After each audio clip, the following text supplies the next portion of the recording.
Good evening. I'm glad you could join me today. My name is Glenn, and today I wanted to read a brief passage from one of my favorite works, the Iliad. Now, if you're unfamiliar with this work, it's one of many epic poems that cover the Trojan War. And if you're unfamiliar with the Trojan War, there's two ways to go about explaining it. There was the historical Troy, because for many years, many scholars and people believed that Troy was a mythical place. It turns out it was a real city and it was burnt and destroyed. But we're going to be talking about the mythological Troy. And so the Trojan War is summed up as such. The Prince of Troy, Paris, goes to ancient Greece. He's hosted in a king's house, Menelaus. While there, he kidnaps, coerces, whatever, it's up for interpretation, Helen, the most beautiful woman in the world. He takes her, who is Menelaus' wife, and he also takes Menelaus' treasure, and he sails back to Troy. Menelaus, learning this, of course, is angry. He wants his money back. He wants his wife back. And he wants payment for the slights that's been dealt to him. So he goes to the high king of the Greeks, Agamemnon. And Agamemnon rouses the Greeks, all of their kings, and sails off to Troy, and they lay siege to the city for 10 years. But we could even back up a little before this, because it's the beginning of this war that killed so many people, that just so many lives ruined forever, stamped out from history. And it's all because of a beauty pageant that went wrong. You see, Paris was invited to a banquet where a goddess, Thetis, was being married to a mortal man. And amongst the gods and goddesses there, you had three important goddesses: Aphrodite, the goddess of love; Hera, the goddess of family, marriage; and then Athena, the goddess of wisdom, law, and order. And you had another who wasn't invited. Her name was Eris, or Chaos. And she takes a golden apple, or just a regular apple, one of the two, and writes on it, "To the fairest," and rolls it into the party. And it rolls to the feet of these three goddesses. And all three of them look at each other and immediately say, "Well, it belongs to me." And so none of the gods and goddesses want to make them angry. So Paris is pulled in. He just happens to be nearby. And they ask him, who is the fairest amongst these three goddesses? And it isn't enough for him to just look at them. They try to bribe him. Athena approaches him and says, "If you choose me, I'll make you the smartest man in the world. You will be the greatest warrior. You'll be the greatest tactician. Just powerful. Nobody's going to stop you in war." And so, Paris considers this. And then you have Hera approach him. And she promises a little upgrade and says, "I'll give you the greatest empire you'll ever know. And it won't topple in your lifetime. You'll know luxuries beyond your imagination." And he considers this. And Aphrodite just simply says, "I'll give you the most beautiful woman in the world," which is Helen. And Paris chooses her. So for the remainder of the Trojan War, and it's important to know this, Aphrodite sides with the Trojans because Paris chose her. So that's her golden boy. And then amongst the Greeks, you have Athena and Hera, who, because they weren't chosen as the most beautiful, want to destroy Troy and exterminate its populace. So we'll pick up from there. And I have to paint the scene for you of what's going on at Troy. Imagine, if you can, the Mediterranean coast, those beautiful blue waters that sometimes have this emerald hue when the light just shines upon them. Just beautiful coastline, serene almost. And on the coast you have a rampart where hundreds and hundreds of Greek men who are homesick, are ready to just end the war, are all camped. You have great fields of Troy where farmlands, lumber mills used to be, all razed to the ground. The entire populace of that region are all huddled together inside of Troy's great towering walls. And every day, the Greeks march out to try to lay siege, and the Trojan army, joined by allies, marches out to greet them. And there's this no man's land before the gates where they continuously fight at a stalemate. You have the Greeks pushing them back to the city gates at times, other times the Trojans push them back to the beaches. And this goes on for 10 years. And to give a more grisly feel to this, because the Iliad isn't family friendly. There are bodies everywhere. And most of these people have not been buried. So there's vultures eating corpses, flies, pestilence, you name it, it's there. And every day, or almost every day, they're fighting atop their dead comrades. So the resentment is just, it's just growing and festering amongst both sides. Now, before I begin, I have to talk about the specific day this brief section comes from. Agamemnon, the king of the Greeks, receives a dream from Zeus that's a total lie, and it promises him that if he marches out his army to meet the Trojans, they're finally going to have the victory they need. They will finally burn Troy to the ground and just go home. And Agamemnon believes the dream. Back then they trusted the omens that come through dreams so easily. And he took this as a sign directly from the gods that victory was his.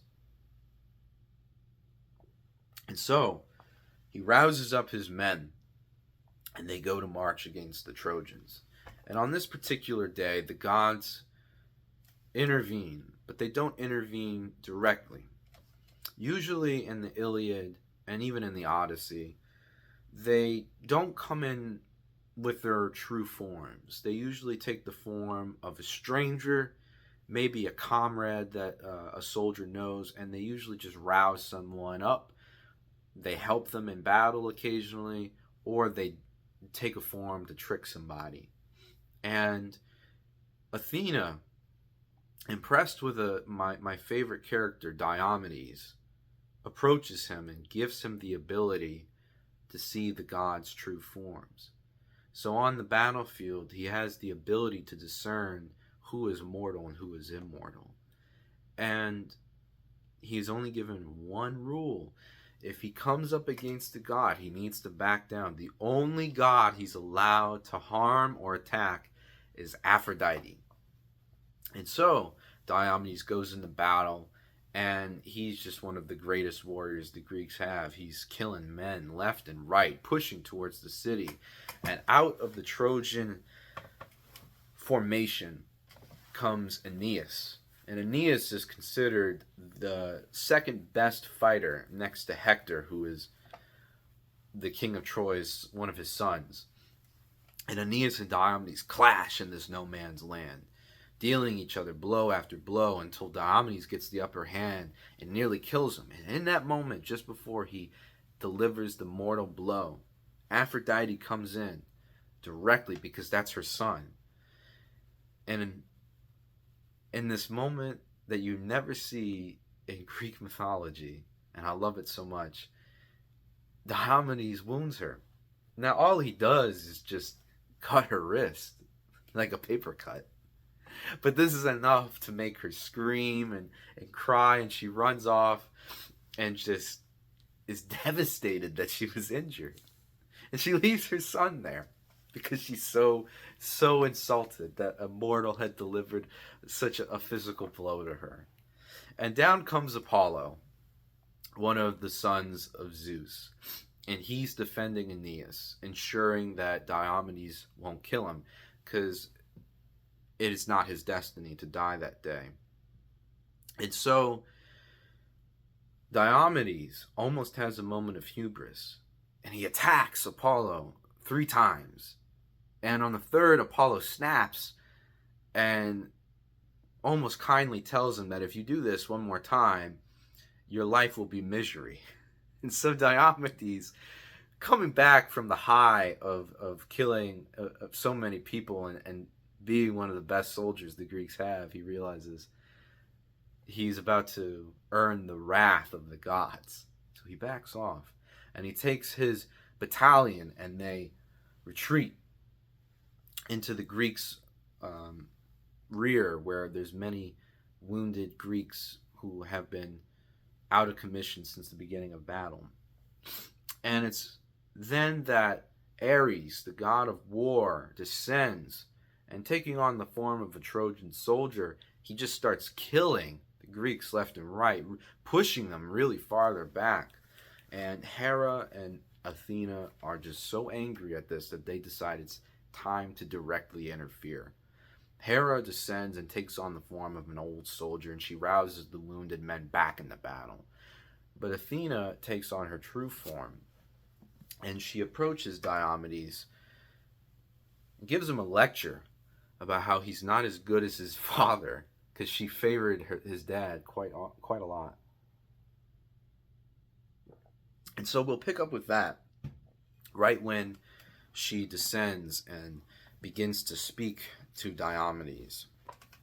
Athena, her eyes blazing, made for Diomedes. Hard by his team and car, she found the king, cooling the wound that Pandarus's arrow dealt him. Sweat from under the heavy buckler's flat strap had rubbed him raw. He was chafed, and his arm ached from lifting up the strap, wiping off the blood and the dark clots. Laying hold of the yoke that bound his team, the goddess Pallas started.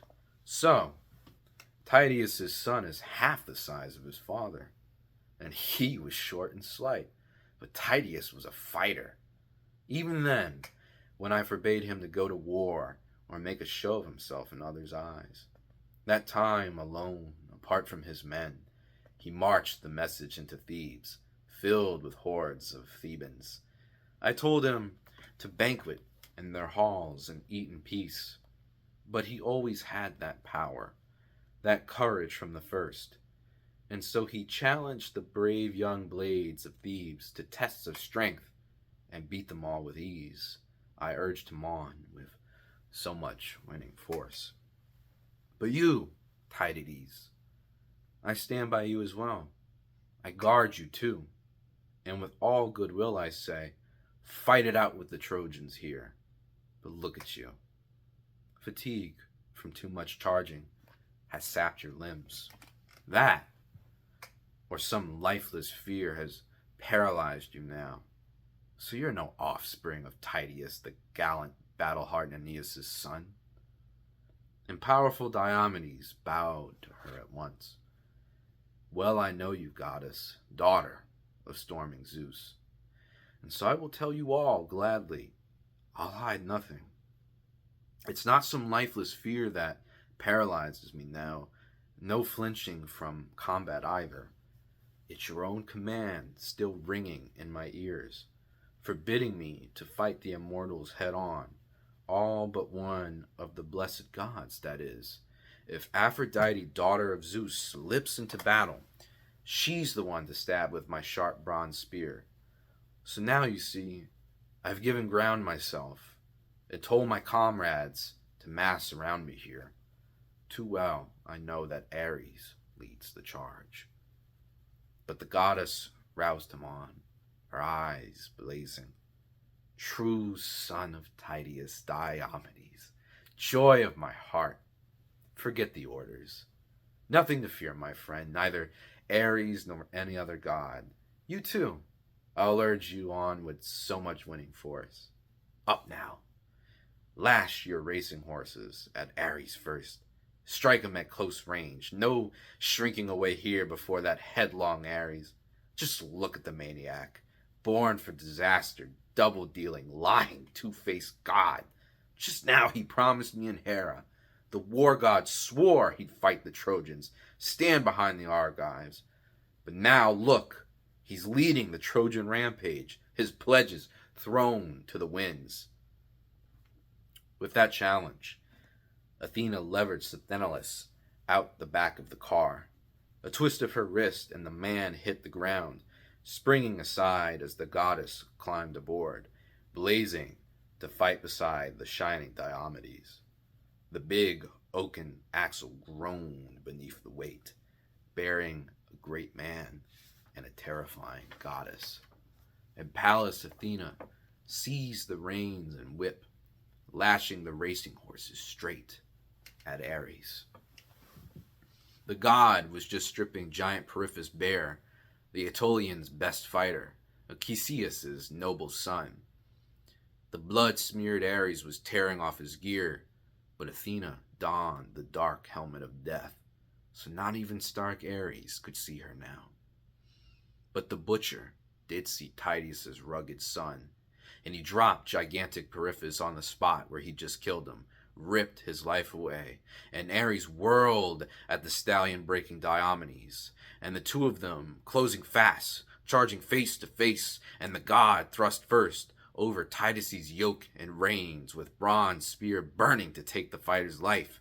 But Athena, her eyes afire, grabbed the flying shaft, flicked it over the car, and off it flew for nothing. And after him, Diomedes yelled his war cry, lunging out with his own bronze spear, and Pallas rammed it home, deep in Ares' bowels where the belt cinched him tight.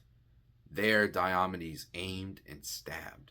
He gouged him down his glistening flesh and wrenched the spear back out, and the brazen god of war let loose a shriek, roaring, thundering loud as 9,000-10,000 combat soldiers shriek with Ares' fury when massive armies clash.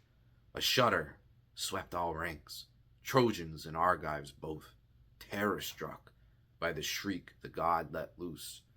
Ares, whose lust for slaughter never dies.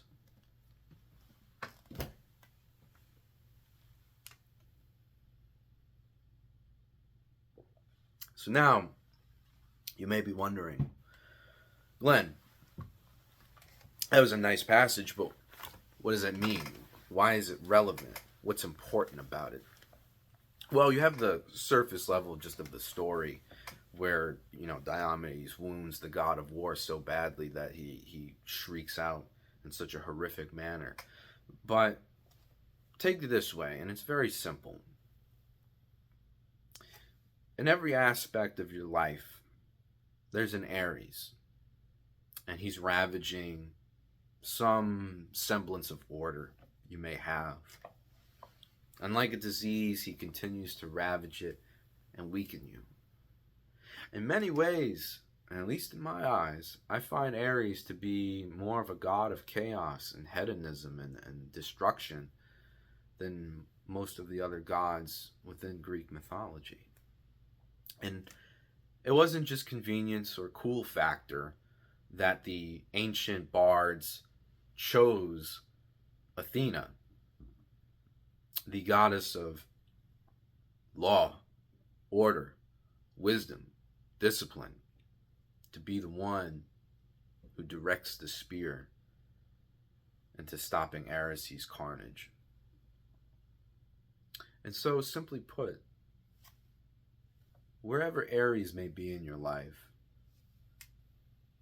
approach him the same way that Athena and Diomedes do. With courage, with a sense of structure. Because chaos cannot be defeated by chaos.